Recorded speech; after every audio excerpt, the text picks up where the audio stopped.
Oi, amadinhos! Bom dia, boa tarde, boa noite. Não sei que hora que você está ouvindo esse áudio, mas ok. Olha só, esse slide serve então para a gente corrigir nossa atividade sobre humanismo, tá? Eu vou comentar cada uma das questões, vou falar algumas coisas, algumas informações que vocês viram lá na videoaula que eu passei, vou acrescentar mais algumas coisas. A gente vai comentar aí então questão por questão, ok? Cada slide vai ter um comentário específico, então você vai ouvindo, vai assistindo o slide e vai comparando aí com as respostas que você colocou no seu caderno. Ok, let's go! Bom, o slide está dividido da seguinte forma: em cima eu tenho a pergunta, no meio a resposta, né, que está aí em letra itálico, e embaixo os tópicos são informações adicionais que eu trouxe para a gente comentar, tá? Essa primeira questão está pedindo o seguinte: qual a transição histórica entre o trovadorismo e o humanismo? Ou seja, o que acontece aí, historicamente falando, entre esses dois movimentos? Simples, né? A resposta é que entre o trovadorismo e o humanismo, a abordagem histórica é que no trovadorismo nós tínhamos a Idade Média, né? Falamos sobre isso em sala, foi na Idade Média que o trovadorismo aconteceu. E o humanismo já é a introdução da Idade Moderna, o que mais para frente vai ser chamado de Renascimento. Também com a introdução de um outro movimento literário que vem depois, chamado Classicismo.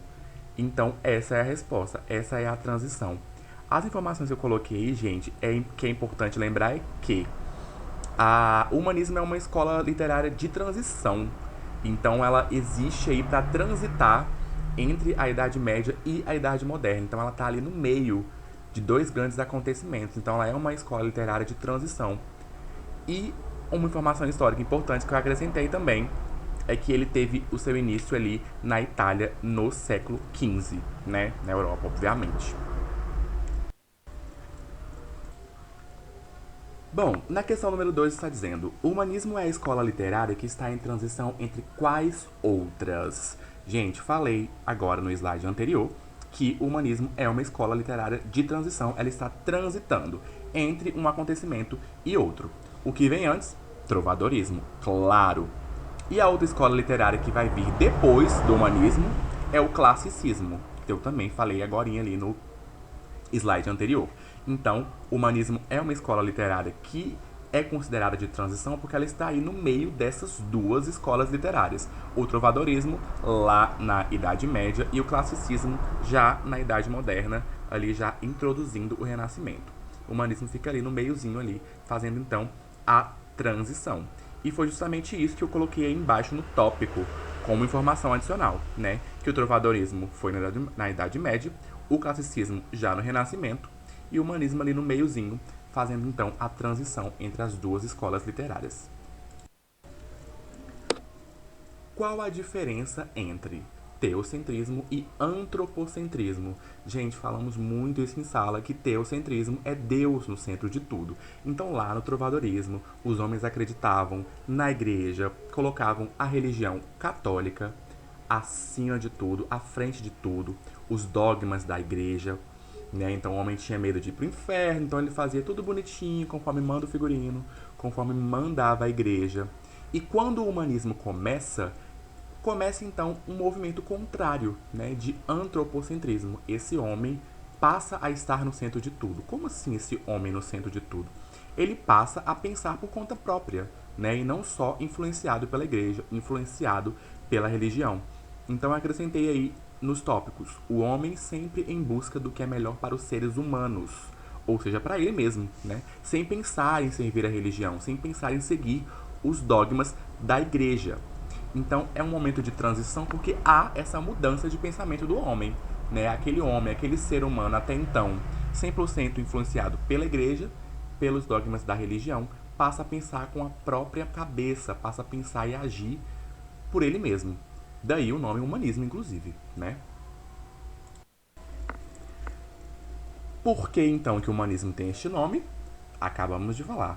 O nome humanismo é justamente pelo pensamento do homem, né? Ele passa a ser mais importante a partir desse momento.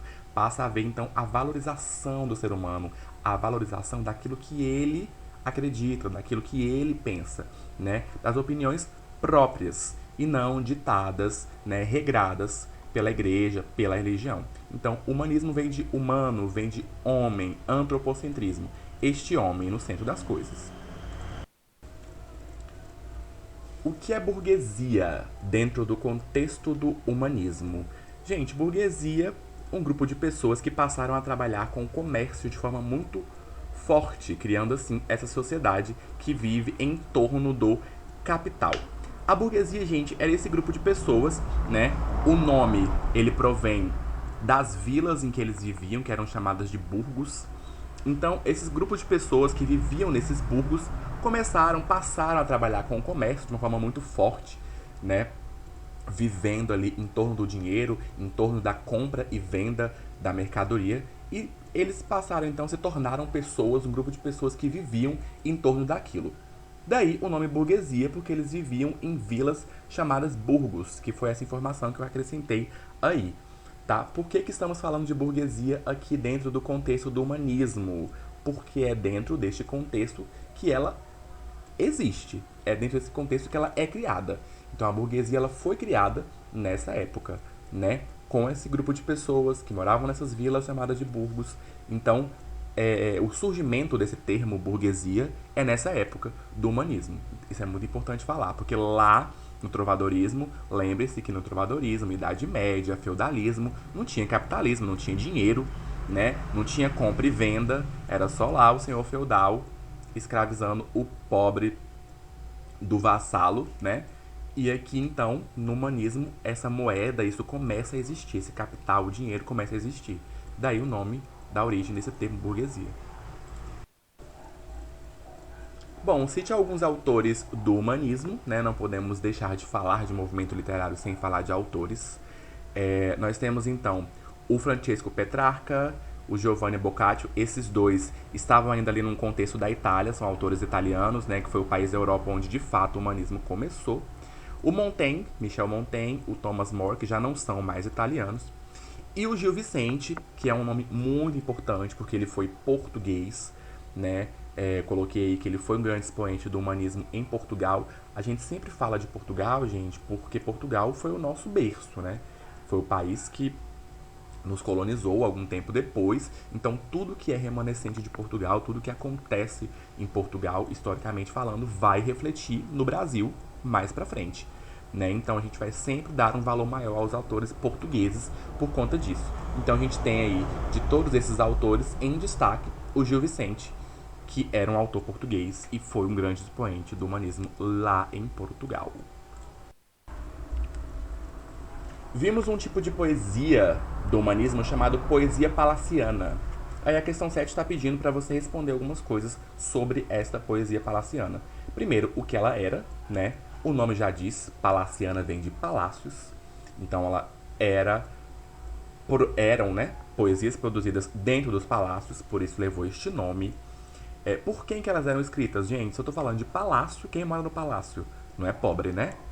Eram os nobres que habitavam os palácios. E na letra 6 está dizendo o que eles retratavam, o que trazia, qual era o conteúdo dessas poesias. Bom, os usos, os costumes da corte, como a corte vivia, resumindo o dia a dia daquela galera que morava ali naqueles palácios. Né? Eles não tinham muito o que falar além daquilo ali, que era o que eles conviviam, era a realidade deles. Então era basicamente isso. Resumão de tudo. Poesia palaciana levava esse nome porque eram produzidas, feitas nos palácios. Né? Eram escritas, obviamente, pelas pessoas que moravam nesses palácios, ou seja, os nobres, e eles retratavam os costumes da corte, como a corte vivia, o cotidiano deles, né? A rotina ali da corte. Quem foi um dos principais autores do humanismo em Portugal? Bom, falamos sobre o Gil Vicente, né? No slide anterior. E aqui agora tem um outro nome, que é o Fernão Lopes, que também foi muito importante no humanismo. Aí você me pergunta, mas não era o Gil Vicente? Não. Vocês vão perceber que eles foram importantes em diferentes vertentes, né? O Fernão Lopes, ele era um cronista, né? E escrevia as poesias palacianas, que acabamos de falar ali no slide anterior. Então, olha só, ele era o cronista-mor da Torre do Tombo. Já vou explicar o que é Torre do Tombo. Assim, ele escrevia com detalhes o dia a dia da corte dentro dos palácios, ou seja, poesia palaciana, né? Falamos agorinha que a poesia palaciana era justamente essa poesia que descrevia a rotina da galera dos palácios, né? Dos nobres que lá moravam. O Fernão Lopes, então, era um dos cronistas principais que escreviam essas poesias palacianas. Este Castelo do Tombo, gente, essa Torre do Tombo, na verdade, era uma parte do Castelo de São Jorge, que era o castelo principal de Portugal na época, ali em meados de 418.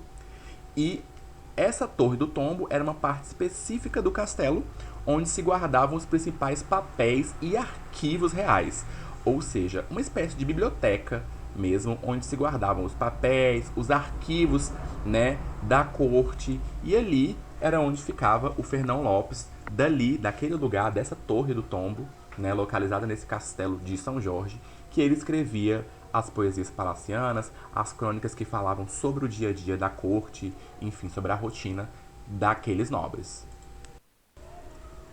Quais os gêneros mais explorados no humanismo? E agora a gente entende o porquê que nós temos dois nomes importantes no humanismo, o Gil Vicente e o Fernão Lopes. É porque eles escreviam gêneros diferentes, né? Então eles eram destaques específicos dos gêneros que eles escreviam. Os gêneros eram o teatro popular, a poesia palaciana e a crônica histórica. As informações estão trazendo o seguinte: além da poesia palaciana já falada anteriormente, o teatro popular ficou famoso pelos autores, pelos autos e farsas que eram escritas pelo Gil Vicente, que ficou considerado o pai do teatro português. As crônicas históricas já tinham o objetivo de retratar a história de vida dos reis, suas iniciativas e seus feitos históricos. O Fernão Lopes era um nome deste tipo de obra. Então, olha só, o Gil Vicente, ele foi mais famoso, mais popular no teatro, né? Ele escrevia peças teatrais, autos e farsas. Eram os tipos de peças teatrais que ele escrevia. Daqui a pouco, no próximo slide, vou falar um pouco sobre autos e farsas. E o Fernão Lopes, ele já escrevia, então, essa crônica histórica.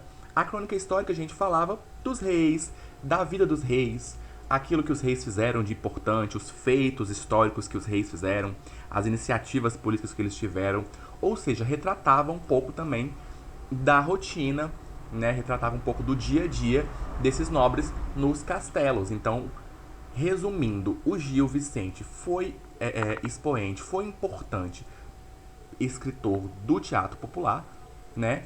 E o Fernão Lopes já foi o escritor de poesia palaciana, de crônica histórica, já era uma outra vertente. Então, por isso que nós temos esses dois nomes aí, porque eles foram importantes, mas em vertentes diferentes, em gêneros escritos diferentes, dentro do humanismo. Belezas? Cite obras de Gil Vicente. O Alto da Barca do Inferno, escrita em 1516, A Farsa de Inês Pereira, escrita em 1523.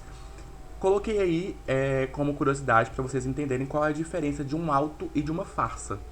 O auto, gente, eles eram composições teatrais, né? Geralmente escritas em um único ato. Tinha uma linguagem mais simples, uma extensão curta, né? Não eram textos muito longos. Geralmente tratavam de assuntos cômicos, moralizadores, com personagens que simbolizavam as virtudes, pecados, anjos, demônios, santos. Um exemplo brasileiro, nacional, para ficar fácil para você. O Alto da Compadecida. O Alto da Compadecida é uma peça de teatro muito famosa, brasileira, né? Escrita por um autor brasileiro, que é o Ariano Suassuna. E ele traz justamente temáticas que eu acabei de falar, né? O Alto da Compadecida fala sobre pecados, tem anjos, tem demônios, tem santos, né? Quem já assistiu sabe. Trata de assuntos cômicos, mas ao mesmo tempo moralizadores, né? O Alto da Compadecida traz uma mensagem moral, fala de valores, fala do que é certo e o que é errado. Então essa é uma característica dos autos, das peças teatrais que eram chamadas de autos. E o que eram as farsas? Nas farsas também haviam elementos, né, parecidos com os autos, porque também haviam elementos cômicos, só que de uma forma mais exagerada, faziam críticas, né, defendiam valores morais por meio do riso. Então a farsa e o auto, percebam aí que possuem características bem parecidas umas com as outras, né? Ambas formas, né, gêneros escritos dentro dos textos teatrais, que era o que o Gil Vicente escrevia, né? Que foi o tipo de texto que ele se destacou dentro do humanismo, foi escrevendo as peças teatrais. E por último, na questão 11, nós temos: cite algumas crônicas escritas por Fernão Lopes. Vimos anteriormente que as crônicas elas tratavam sobre a história de vida dos reis, né? Os feitos dos reis, enfim, as iniciativas que os reis, os nobres tinham. Então, as obras, os nomes das obras não poderiam falar de outra coisa, né? Então eu tenho a crônica do El Rei Dom Pedro I, El Rei Dom Fernando e o El Rei Dom João I.